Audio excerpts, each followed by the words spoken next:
Nahuli man ng konti pero ito papasok na ang inyong paboritong Premier Volleyball League Open Conference.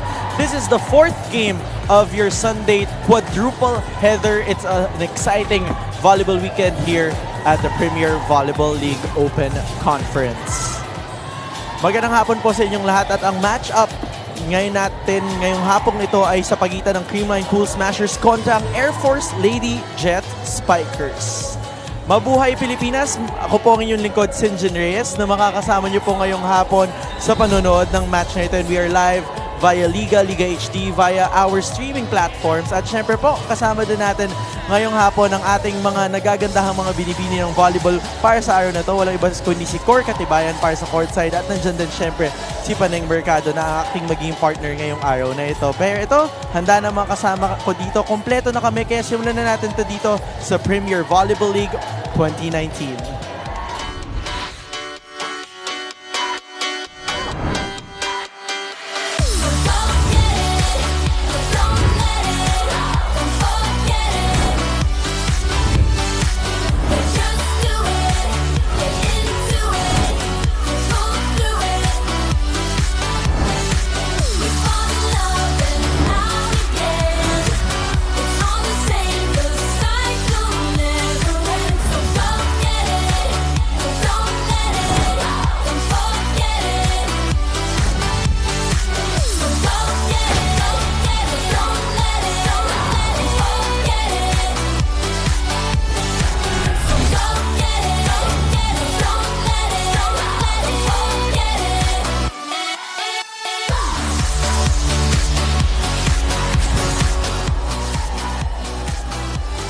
Kapamilya, we are currently on day 22 of the reinforced conference. For this afternoon's game, lalaban ang Creamline versus Air Force. Despite Creamline being short-handed, they had no problem topping Bali Pure in a 3-set sweep last September 18. Sa kabilang banda naman, Air Force soared past Banco Perlas in their last game with a dominating second period last September 22.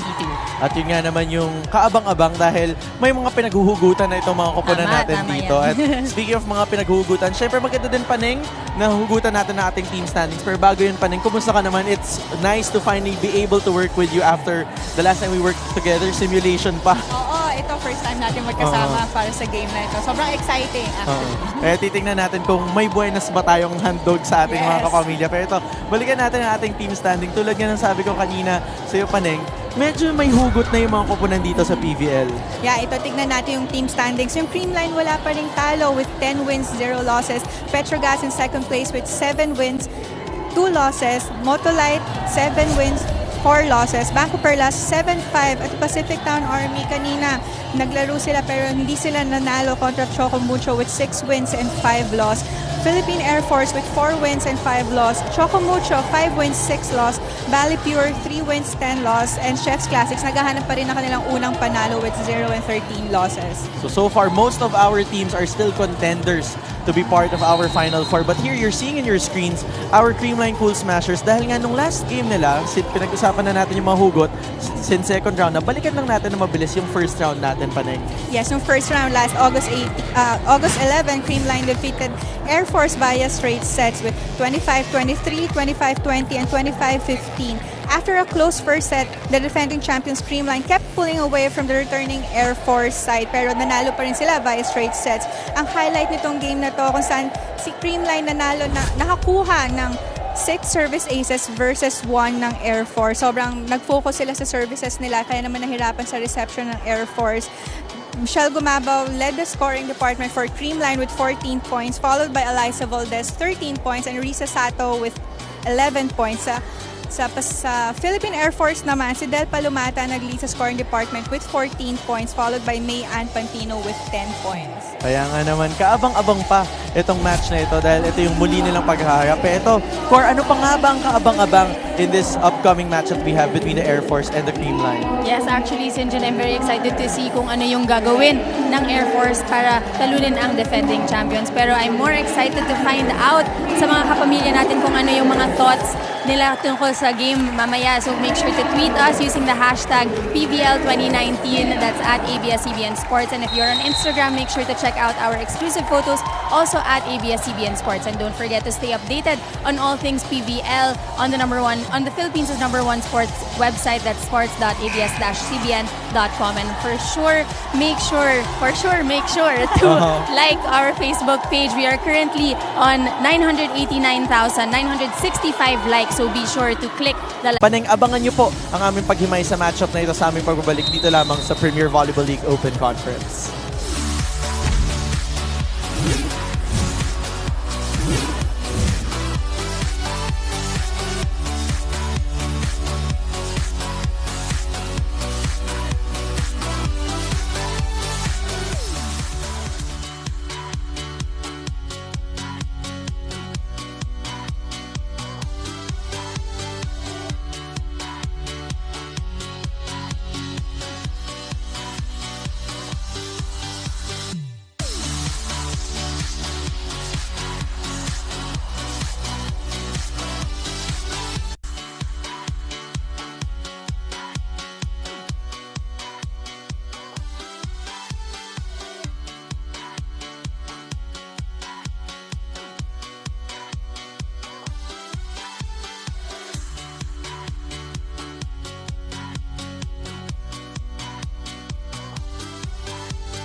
Back here inside the Philoil Flying V Center in San Juan, and you are witnessing the protocol between our two squads for today.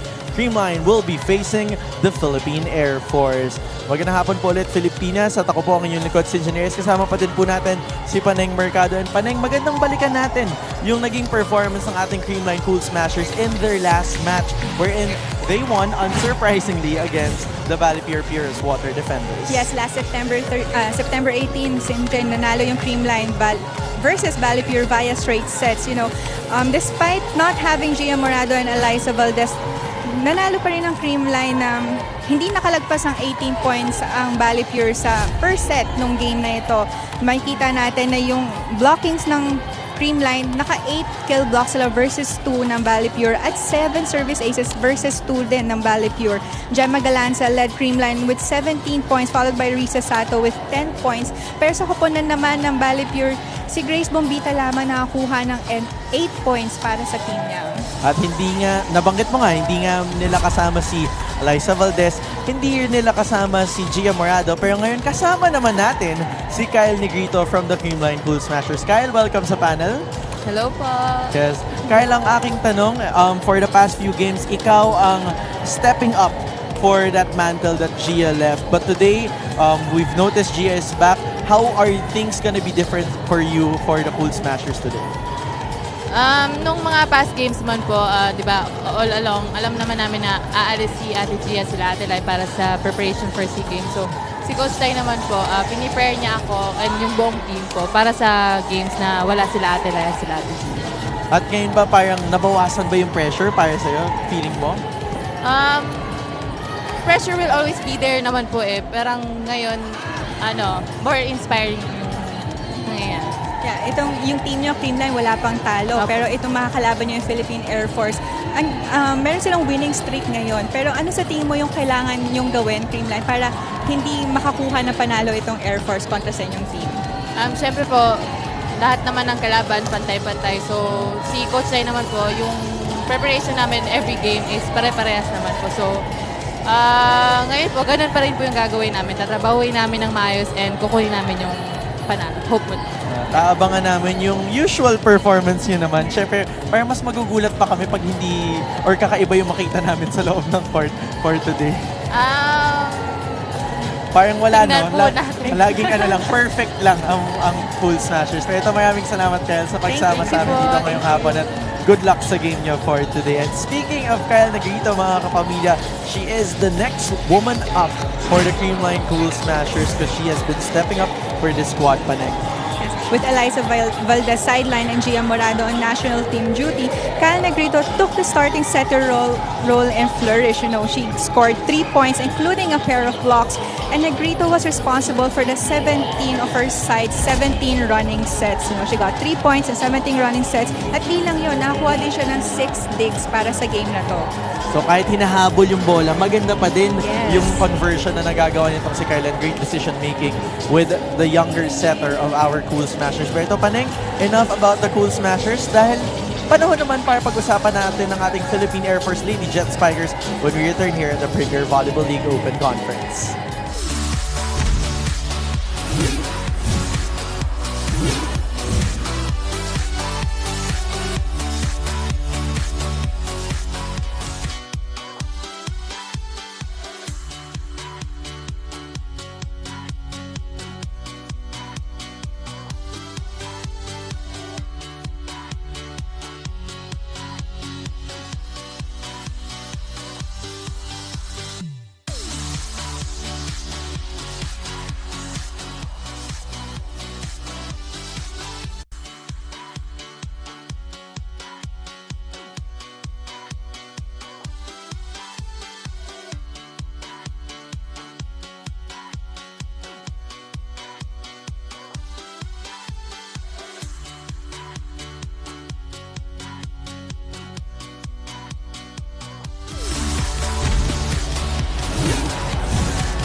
We're back here at the Premier Volleyball League Open Conference. Engineers po, kasama pa din si Paneng Mercado. And Paneng, it's time to talk about the other side of the court. Let's talk about our Air Force Lady Jet Spikers who surprised us after losing 5 straight games.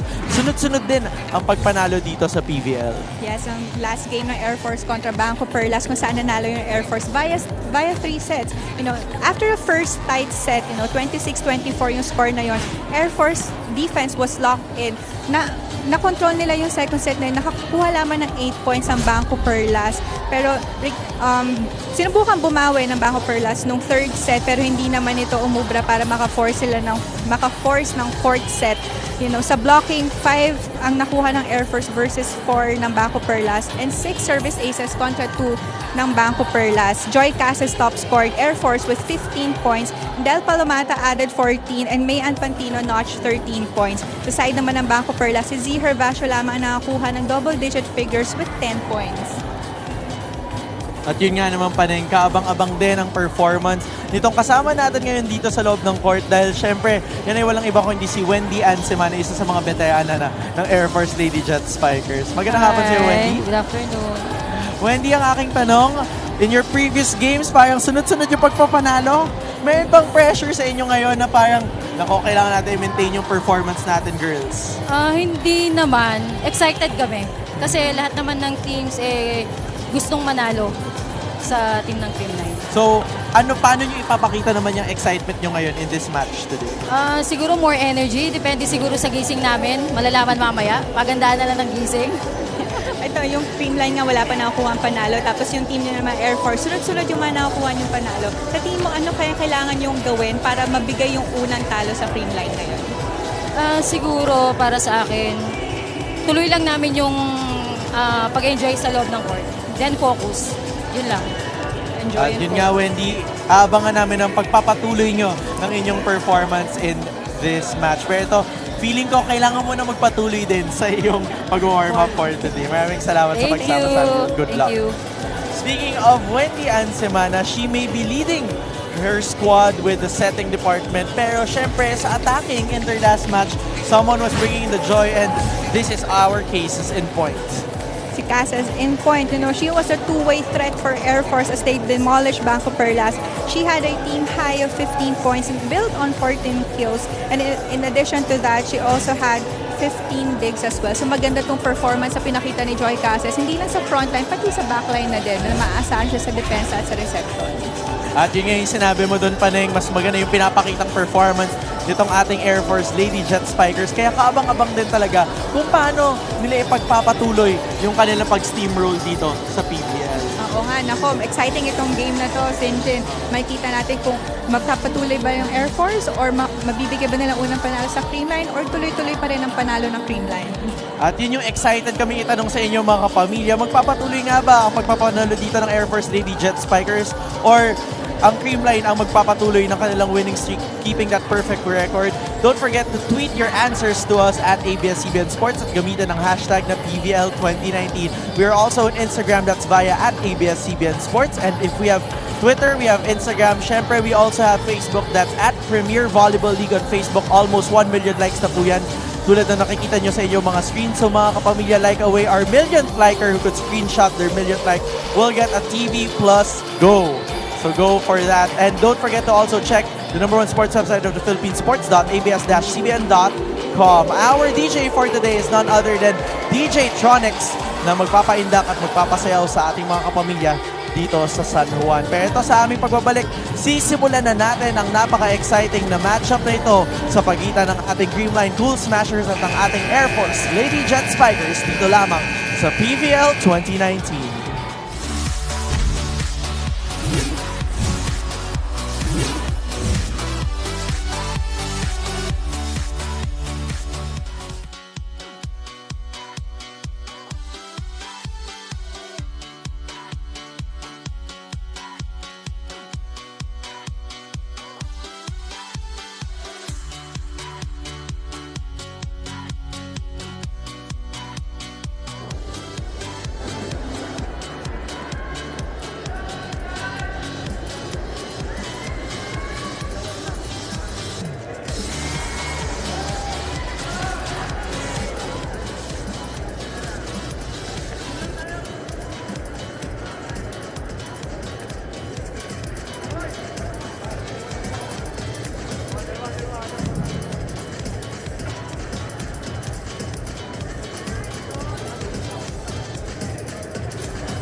Presenting our national officials of this match. First referee, Mr. Erlindo Eusebio. Second referee, Mr. Patrick Castillo. Now let's call on the starters of the Creamline Cool Smashers. Starting off with number 1, Kyle Negrito. Jersey number 5, Risa Sato. At number 7, Michelle Perisa Gumabaw. At number 8, Phil St. Merced Cayetano. At number 10, Maria Paulina Soriano. Number 15, Jessica Margaret Galanza. And their liberos, number 11, Kyla Atienza. And number 22, Melissa Gohing. Head coach is Mr. Anunsong Thai Bundit. Presenting the starters of Air Force Jekasa. Starting off with their team captain, number 7, Sergeant Wendy Ann Semana. At number 6, Airwoman First Class, May Ann Pantino. At number 9, Airwoman Second Class, Josame Cabalsa.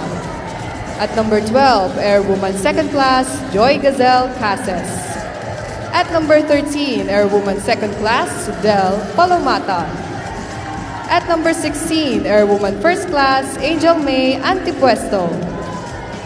And their liberos, number 1, Airwoman First Class, May Denise Crisostomo. And Airwoman Second Class, Mary Ann Balmaceda. Head coach is Mr. Master Sergeant Jasper Jimenez. And there you have it, the first 6 between our two squads for the Cool Smashers.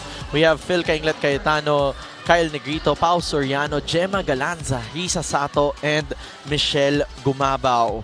So starting libero will be Kyla Atienza. Para sa naman sa kabilang panig for our Air Force Lady Jet Spikers, Sasa Cabalsa, Del Palomata, Mean Pantino, Joy Cases, Angel Antipuesto, and Wendy Ann Semana. First libero will be si Shobe, si Crisostomo. So it's going to be exciting. Cases and Galanza both having or showing good games in their previous matches. So it's going to be exciting as to what will happen or how they will be performing in this match. As we start the ball game, they set up Gemma Galanza down the line. Unang puntos mapupunta sa panig ng ating Creamline Pool Smashers. First point. Ito nakita natin, Sinjin, sa Creamline, hindi nag-start si Gia Morado and si Eliza Valdez, pero si Cal Negrito ang kanilang first setter. And si Phil Kainglet Cayetano din ang kanilang open spiker for this game. So titingnan natin. I heard mamaya may report si Cor Katibayan kung bakit hindi pa natin nakikita si Gia na nakasuot ng Pool Smashers uniform. Pero palitan ng puntos ang dalawa nating kumpunan dito sa simula ng ating first sets. Siyempre, Palumata being activated early on by Wendy Semana. Pantino there for the serve. Pinuntahan si Gemma. Blanco sarado. Turn back. Nice blocking there from Joy Cases and Del Palomata. Sobrang bantay nila si Gemma Galanza. Nabasa nila na maayos to, kaya naman ang ganda ng establishment ng blocking ni Joy Cases. Nostehan eh. Oo, as in, ganda ng timing. Naka-wave pa si Joy Cases sa blocking na yun. On the other side, they will go to Michelle Gumabao from the open side, and that converts to a point easily. This is tied at 2. Maagang maaga, mainit na ang palitan ng puntos dito. Oo, palitan lang ng puntos, no? Parang nagpapakiramdaman pa sila ngayon nitong game na to. Hindi mo pa malalaman kung sino yung aarangkada talaga. Siyempre, dahil yung Air Force din, pag titingnan natin paning, ibang Air Force na to, dun sa unang nakalaban ng Pool Smashers. Oo nga, tsaka yung Air Force, yung galaw nila ngayon, mas mabilis sila. And si Wendy, nagagamit niya lahat ng mga spikers, lalo na si Del Palomata. Ang dami na points na binibigyan ni Del Palomata for the team, and yung mga nakakalaban naman nila, nahihirapan na din siyang basahin or blocking. Na ma-maximize yung middle advantage nila dito as Pantino gets the ball. They go to a back set, going to the opposite side to Cabalsa, and Cabalsa converts for the Philippine Air Force. Hindi nahabol ng Pool Smashers. Alam mo, panig na-disturb din ako dito sa sapatos ni Michelle. Parang nakaka-beauty queen yung ganyang pink. Favorite ni Michelle ang pink. Color pink, kaya... That's a very interesting pair of volleyball shoes. First time ko makita ng ganyang shade. Usually yung mas bright, di ba? Yung mga neon colors. Neon colors eh. Parang ito muted eh, pastel. But back to our ball game. Net touch, tatawag kontra sa Air Force. Tinawagan na net touch si Antipuesto na ating second referee. Nakita ko si Joy Cases doon sa gilid, talagang wala daw touch. Pero si Antipuesto pa lang nakasabit sa net. Serve coming from Pau Soriano, they go up. Back set, papunta kay Cabalsa. Cabalsa ang pumuntos. Tabla sa apat. Coming from a perfect reception from Pantino. Kaya naman na nabigay ni Wendy Semana yung magandang set na yun kay Cabalsa. Si Cabalsa, kanina pa pinapagana ni Wendy Ann. So ito, sasagot. Gumabaw, hindi makakalusot. Balik ang puntos sa Air Force Lady Jet Spikers. Back-to-back points for the Air Force squad. Serve now coming from Cabalsa. Picked up by Galanza. Cayetano sets up Gemma on the other side. Crisostomo going to Semana. Converting was Joy Casas who finds it in the line. And nakita yun ng ating first referee. Yes, nakita ng first referee na inside yun. Kaya naman tinawag niya ang puntos na yun para sa Air Force. At ito, puntahan muna natin ang report ni Cor Katibayan. Sinjin and Paneng Gia Morado just arrived from Thailand, but she will not be on court today as she is still recovering from a sickness. But despite the team being short-handed, just like in their previous game against Balipur, the coaching staff is confident that they will not have any problems. The depth of their team has been advantageous for them. At kanina lang kinausap ko si Kyle Negrito, who has been greatly contributing to her team. Kinuwento niya sa akin na napakalaking bagay yung mga teammates na tinuturing niyang ate kasi very vocal daw sila at di sila nandadamot sa pagbigay ng points for improvement as well as comments to boost her morale. According to Kyle, it's incredibly uplifting to have teammates like them. Back to you. Maraming salamat, and Kyle Negrito, syempre, tubong or pinanganak sa Naga Kamsur. Pero ito talagang pinapakita din yung fighting spirit ng mga Oragon. Ika nga natin. As Gumabaw gets a down the point. line. I'm seeing a little bit of fierceness from Michelle today. Oo nga, nakita natin ang kanyang, May tayo eh. yung medyo stare down na yun no? May tindig after. Ayan. Talking about those light pink shoes. Paning ikaw ba, ibang kulay ka ba? Yung parang kakaibang kulay na sapatos ever? Sa laro hindi. Never. Sa labas. Sa labas. Four touches. Pero sa laro hindi. Yung ganyang pink, di ba? Usual for sportswear shoe but not for playing. Pero syempre, kung comfortable naman si Michelle gamitin yun, why not, syempre. diba? And Gumabaw continues to serve. Picked up there by Sasa. They go to a quick to antipuesto. Gets through. Sa kabilang panig, iangat. Papunta kay Galanza back row. Picked up by Sasa. Wendy chooses Cases. Faster hit there, but great puto coming from Kyla. They go up to Cayetano off the block. On the other side, pipili naman nila Joy Cases for that whip. Crisostomo. Drop from Wendy Ann. We have a long rally here. Sasagot. Atienza. Babalik ni Cases. They go up to a quick to Risa Sato. Quick attack. That was a long rally, St. John, pero nanalo yung Creamline doon sa puntos na yun via sa connection ni Cal Negrito and ni Risa Sato. Pero yung defense ng both teams talaga nakita mo yung sipag at yung bilis nila para ayaw magbigay ng puntos na madali for other team. Another interesting point here. FEU standouts setting for both sides of the court. Oh, yeah. Maraming FEU heritage na makikita natin dito sa court natin ngayon. Oo, si Wendy at si Cal Negrito. Grabe yan si Wendy nung sa FEU days niya. Mahirap yung basahin sa mga sets niya. Pero ito, speaking of mahirap basahin, hindi pa nababasa na maayos ng Creamline ang Air Force. Air Force up by 1 point.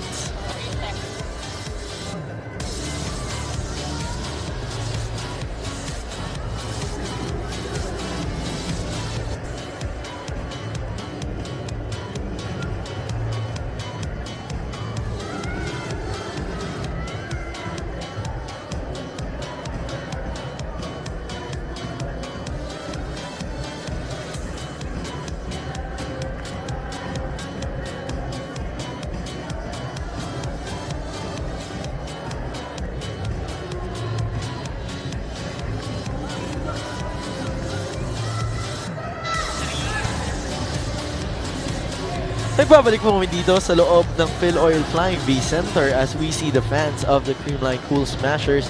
Medyo kalmado pa with those bobbleheads on the side, pero kitang-kita naman natin yung mga mukha ng kanilang sinusuportahang mga idolo. At syempre, yung arena natin, we are quite packed here on a Wednesday or on a Sunday as we continue our game. Nakakalito na kasi padami na ng padami yung games eh. Oo, every Saturday, Sunday, Wednesday, tuloy-tuloy talaga ang mga games and shit. Lalo na yung Sunday na to dahil simula na nung pagpapakita or pagpapalabas din natin ng ating collegiate conference sa TV. Kanina napanood nga natin yung ating CSB Lady Blazers winning their game in 5 sets against the Adamson Lady Falcons na panalo buong preliminaries. Walang talo yun. Tapos nung second game naman Ateneo getting the first game of the semifinals. So that's the update of our collegiate conference at magbabalik po yan sa Wednesday mga kapamilya every morning. As we go to Galanza to get the point. Cross court finding the line there. Cool Smashers now up by 1. Looking at the replay coming from a bad reception, sinet yun ni Michelle Gumabaw kay Galanza. Nakita naman ni Gemma yung cross-court na yung walang tao. Ang ganda nung pinakitang palo ni Gemma. Sasagot naman dito antipuesto na bantayan ni Gemma. Crisostomo pupunta kay Pantino, tipping it over. Great save there. Atienza pumalo. Anong panic? Papapaluin Pantino. Picked up by Atienza on that dig. Gumabaw chooses Galanza again. Will this work? Nabantayan ni Sasa. Pantino denied there. They go up to Pantino on the third try. So nung panic, quick, papunta kay Isa. Semana, pupuntahan si Mean ulit. Picked up by Cayetano. We're seeing long rallies here as Galanza tries to end it, and she does. with a Off drop speed shot. on that tip. Medyo madami na yung long rallies ng game na to, Sinjin, no? Pero si Creamline pa rin sa mga balikan na bola, mas madaming dinidistribute na set si Kyle Negrito sa mga spikers niya. Kaya naman yung Air Force, medyo nahihirapan din yung mga middle spikers nila humabol or basahin si Kyle Negrito. As game continues here, Negrito, Negrito, sinabi mo once mahirap it's basahin. Ayun, yun ang mahirap din basahin. Yes, frontliner si Kyle Negrito. Ngayon, minsan nag-fake tong mga setters na to na isi-set, pero kita ni Kyle na walang sumabay sa kanya na spiker, kaya naman napadali yung kanyang drop ball na yun. It helps na, syempre, may height advantage din siya. Or medyo matangkad din itong si Kyle as magandang puto mula sa Air Force. Tatlo ang abante dito ng Creamline. Galanza tries to get one, denied there, but great save from Atienza. Cases there for the pickup. They choose Pantino on the side of Air Force. Cases, I rather that was Semana to Pantino. But that seals wide. Sayang yun yung palo ni Pantino dahil masyadong nag-eagle yung down the line na spike niya, kaya naman outside. Ito, laging pamalit ni Coach Jasper Jimenez. Abigail Noval comes in here for the Air Force team. Serve coming from Cayetano. Anong panig, pupuntahan antipuesto. Lalabas yung palo ni Angel. At lulobo to sa 5 puntos, kaya tatawag ng timeout dito si Coach Jasper Jimenez. Makinig tayo dito. Guys, take time. Take time. Kailangan natin maka-side out. Paano? Sa maganda receive, 2 spiker ha. Pag hindi pa to umubra, palit tayo 2. Para magtatlo ang 3 spiker natin. Pero for the meantime, trust nyo lang. Para makapag-play naman tayo. Okay? Guys. Sige, pinutulan natin yung Sabi! Kayong 2! Ba't kayo nilagan? Kailangan pag-agawa nyo, hindi nyo pag-agawa. Good first ball ang hinihingi dito ni Coach Jasper Jimenez para makapag-play naman sila. Sa kabilang panig naman, nakabawi itong Pool Smashers after that first technical timeout where the other team was up by 1 point. So ngayon, medyo lumalayo na tong Creamline. Pupuntahan Abby Noval.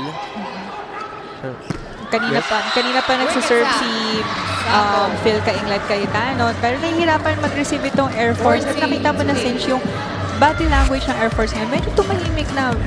Hindi sila kagaya nung kanina na nagsisimula pa lang itong set na to, na very aggressive and nag-e-enjoy sila. Pero ngayon, parang nafe-feel mo na natataranta sila or hindi na nila alam kung paano pipigilin itong pagkuha ng puntos ng Creamline. At yun, yung point mo, kita-kita dun sa huling rally na yun. If you see this replay, let's look at that again. Tinapon lang ni Kyle dito, tapos nakita mo na pako yung ibang players ng Air Force din sa likod. Tapos hindi na sila masyadong nakakapag-communicate sa mga pwesto nila. Tapos itong receiving formation din nila, nakita natin si Phil, tumatarget na lang kung kanino niya ibibigay yung service niya. Lahat ng mga receivers ng Air Force nakasagad na sa dulo kung makikita niyo. So another substitution here, pinasok si Ina Papa. At the substitution works. 3 na yung pinapasok dito ni Coach Jasper na sub. Ina Papa is in. And we also have number 4, si Sabas, na nasa loob ng court ngayon. Antipuesto on that serve. Picked up there by Gemma. They go up to Galanza. Galanza finds that corner spot.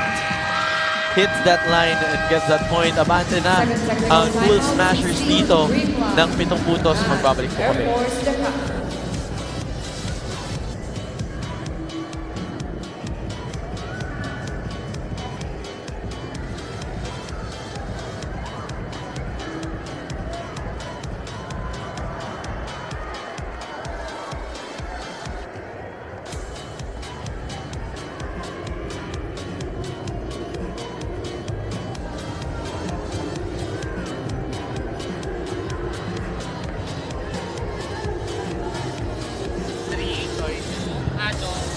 And we're back here at the Premier Volleyball League. You're seeing the Creamline Pool Smashers. And ito, nakikita natin, nasa likod lang natin, ang ating Hado squad mula sa pinakabagong techno sport natin at mamaya narinig ko makakausap natin sila. Ako, ang tanong ko lang dyan, kailan ba natin yun masusubukan? Oo nga, palagi ko nakikita itong Hado team natin, no? Nakaka-excite. Ano kaya masasabi nila or ano kaya meron sa Hado? Oh, malalaman natin yan mamaya dahil tatanungin sila ni Cor Katibayan. Ayan, hinahanap niya siya pero nandito siya ngayon sa loob ng court. Hindi nga lang nakabihis dahil kakabalik lang daw from Thailand. Gia Morado on your screens. As Sato serves. This was a 9-1 run by the Cool Smashers kasi this started as 7-8 kanina. As in, palitan na ng puntos kanina tapos ngayon sobrang lumayo na yung puntos ng Cool Smashers. Nakita mo, mas composed yung Cool Smashers sa game na to, Sinjin, or sa set na to. Kasi sobrang alam nila kung ano yung gagawin nila, alam nila yung mga pwesto nila. And every time na may pumapalo na spikers, palaging may coverage. Alam nila kung ano yung mga kailangan nilang gawin. Kaya naman, madaling umabante para sa team nila. Di ba tinanong ko nga si Kyle kanina kung may bago pa kasi parang mas magugulat pa yata tayo kung pumakit yung laro nila eh. Kasi kung iba yung kung iba yung galaw. Kasi ito talaga yung galaw nila eh. They're very fluid. Alam nila kung ano yung tatrabahuhin nila. And nakita din natin na nag-e-enjoy sila kada puntos. It's the play happy mantra, syempre. Nakitang-kita mo naman dito sa smiling face ni Risa Sato na nakakatakong puntos na dito. Serve galing kay Risa, picked up there. They go up to Palomata, miscue there. With Wendy at masyado mataas yung set. Oo, hindi sila nagkaabot na si Wendy at si Palomata.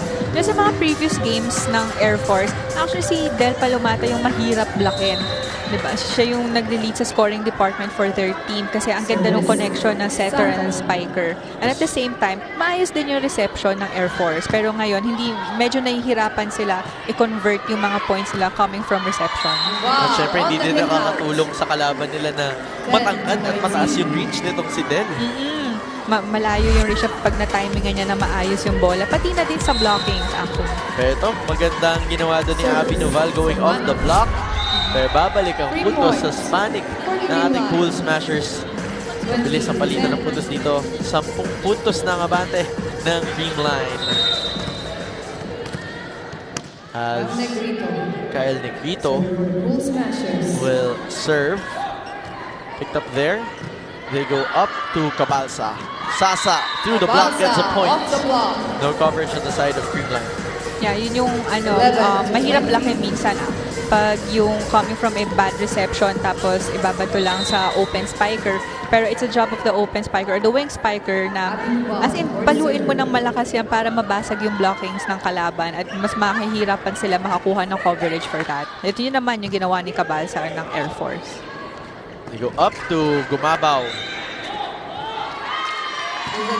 Net violation will be called against the Cool Smashers. That was actually a tight set for Michelle Gumabaw. Ito, knowing Michelle, medyo nahihirapan siya sa mga ticket na sets na gano'n. Kailangan medyo buka. Oo, medyo buka. Lalo na sa reach ng spike reach ni Michelle. Talagang mahihirapan din yung mga blockers pag na-set na maayos sa medyo buka for her. Kaya ba pag nasa harap mo si Michelle, alam mo na pag medyo dikit, akin na to. Nanalo ako sa joust. Hindi na, pag joust, pag si Michelle din ang katapat mo, naku, mahirap din. Mahirap. Oo, ang taas ng reach niya sa spiking at lalo na sa blocking. Syempre. We know her as a very prolific blocker. As Creamline is up now by 9 points. Galanza will serve. Nice serve from Galanza. Ooh. 2 touches. Double bata kinatawag dito. Kay Sasa Cabalsa. Lulobo sa 10 yung abante ng Creamline. I think what's working then for Creamline now is their services. Nahihirapan makakuha ng magandang pasa itong Air Force dahil sa magagandang service na binibigay ng Creamline, from Phil Cayetano now to Gemma Galanza. Pati na din si Risa Sato. Alam mo, ito yung mga heavy servers or malalakas mag-serve for Creamline na talaga namang gumagana sa lahat ng mga games na every time na pag tinuloy-tuloy nila yung magaganda nilang services, may hirapan yung kalaban nila makakuha ng maayos na receive. As we continue the ball game, Cases going cross-court. On the other side, they go up to Pau Soriano, picked up by Abby Noval. Binalik agad ni Wendy and Semana. Lucky break there. Hindi nagkaintindihan doon si Atienza, si Galanza, kung sino kukuha ng bola na yon. Kasi usually yung mga libero na to, nakasagad to sa harap for the hard ball eh. And yung mga sweepers naman, usually mga open spikers, na iiwan sa likod. Sila yung kumukuha ng mga long balls. Kaya larong veterano yun. Veterana para kay Wendy Ann. As Kyle goes up to Michelle going off the block. Kita mo dun sa angulo eh. Inanguluhan para tapikin yung pinky. Oo, let's look at this replay. As in, hinanap niya yung kamay ng blockers niya. Pero ito, tatawag muna ng timeout si Coach Jasper Jimenez as we see Pao Soriano on your screens. Let's listen to the other side of the court.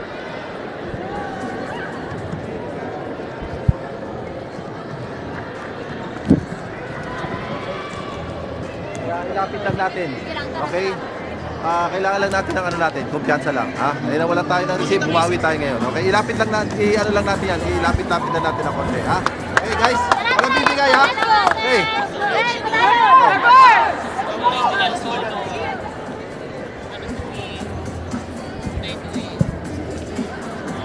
And that was the timeout by Coach Jasper Jimenez as Air Force trying to find a breather here. 9 points ang kanilang hinahabol dito. At papasok si Eliza Valdez para sa panig ng Creamline Cool Smashers. As you see on your screens earlier, Pao Soriano preparing to serve for Creamline. And ball game continues. 2 points to close this out for the Cool Smashers. They go up to the opposite side through Baldo. On the other side, they go to MG, finding a spot. Ang ganda ng cross-court spike na yun ni Michelle Gumabaw. Si Kabalsa, si Wendy Semana, hindi nakapwesto to get that cross-court kill. Kaya tingnan mo, butas naman. Walang tao doon sa pwesto na yun. At good spike there from Michelle Gumabaw. Serve now will still come from Pau. Set point advantage. They go up to Antipuesto from the middle. Sa kabilang panig, Negrito pupuntan. Risa Sato, picked up by Wendy Ann. Hinabol ni Crisostomo. Pupuntahan, Cabalsa. Cabalsa doing wonders here for the Air Force squad. They're up, or they're catching up here. Or mga 9 points ang kailangan nilang habulin. Yes. Tapos sa spike na yun ni Cabalsa, dumaan sa gitna ni Risa Sato at ni Eliza Valdez. On the other side, free ball bigay dito ni Lai. Picked up there by Angel Antipuesto. They go to a back quick to Angel. Sato there on the tip. Other side, they go to Joy Cases. Negrito. They go up to Gumabaw off the block. And Gumabaw ends the set, getting those last 2 points. 10-point advantage for Creamline. Let's look at that again. Look at the replay, si Michelle Gumabaw. Mahilig yan pag minsan yung katawan niya nakaharap sa down the line pero papaluin niya ng cross court. And ito naman, for the last 2 points, ginamit ni Michelle Gumabaw yung kanyang mga blockers. As we end our first set, magbabalik po kami dito sa Premier Volleyball League Open Conference.